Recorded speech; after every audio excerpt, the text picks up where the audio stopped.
누구나 고집스러운 면이 있는데 어떤 사람들은 정말 고집이 너무 세기도 해요. 오늘 이사가지 않겠다고 거절한 세상에서 가장 고집센 집주인들을 소개할게요. 거대한 구덩이 바닥 속의 집. 언뜻 보기에 이 집은 엄청난 폭발 속에서 기적적으로 무너지지 않은 것처럼 생겼어요. 여전히 잘 서 있는 게 신기할 정도예요. 중국의 이창이라는 지역에 있는 이 3층짜리 집은 첨단 기술 산업 지역의 공사 현장 한가운데에 덩그러니 있어요. 이 집은 다른 수많은 집들이 당했던 것처럼 중국의 초고속 도시 개발의 희생물이었어요. 외롭게 남은 이 집은 진행되고 있는 공사 때문에 생기는 잔해 더미 때문에 정말 작아 보여요.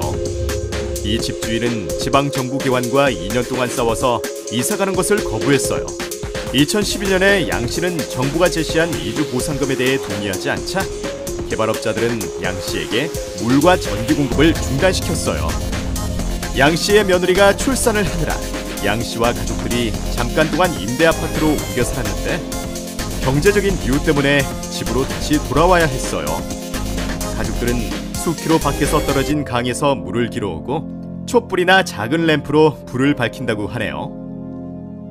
픽사 영화 업의 실사판. 시애틀에 있는 한 대형 쇼핑몰은 건물 정면이 이상하게 파여져 있어요. 이 공간에 놀라운 이야기가 담긴 조그만 집이 있는데 사람들은 이 집이 픽사의 영화 업에 영감을 주었을 거라고 얘기해요. 84살의 메이스필드 할머니는 개성있고 조용했던 발라드 동네가 점점 더 많은 개발을 겪으면서 동네의 색깔이 사라지고 있는 것을 발견했어요. 역사가 깊은 건물들은 뻔한 옷가게와 체인 레스토랑으로 바뀌고 가족들이 소소하게 운영하던 식당들은 아파트로 바뀌었어요.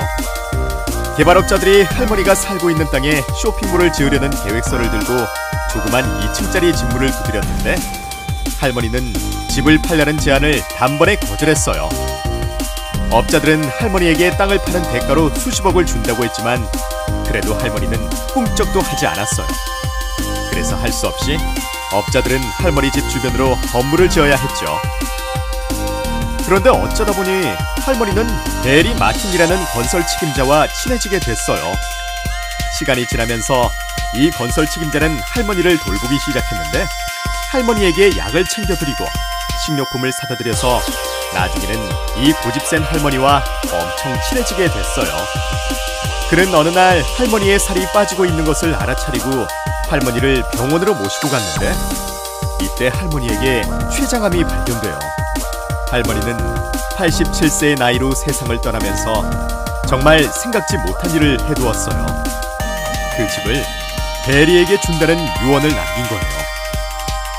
이 작은 집이 정말로 영화 업에 영감을 준 건지 아닌지는 알 수 없지만 애리스 메이스필드 할머니의 이야기는 그 자체로 좋은 교훈을 주었어요. 할머니는 사람들에게 영웅이 되었고 지역 주민들은 이 작은 집을 문신으로 새기기도 했어요.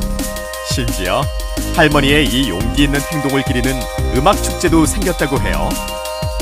일본 공항 한가운데 있는 농장. 일본의 농부가 농장을 내놓기를 거부해서 나리타 공항 한가운데에 농장이 있게 됐다고 해요.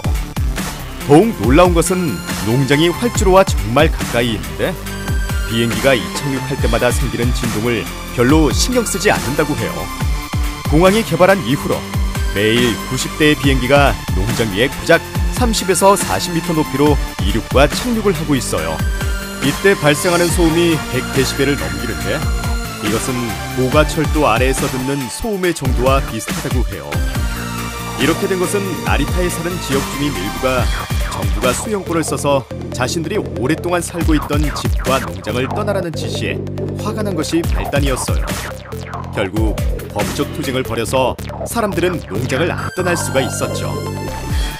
수년에 걸친 격렬한 반대에도 불구하고 정부는 공항을 지을 만큼 충분한 땅을 확보할 수 있었는데요.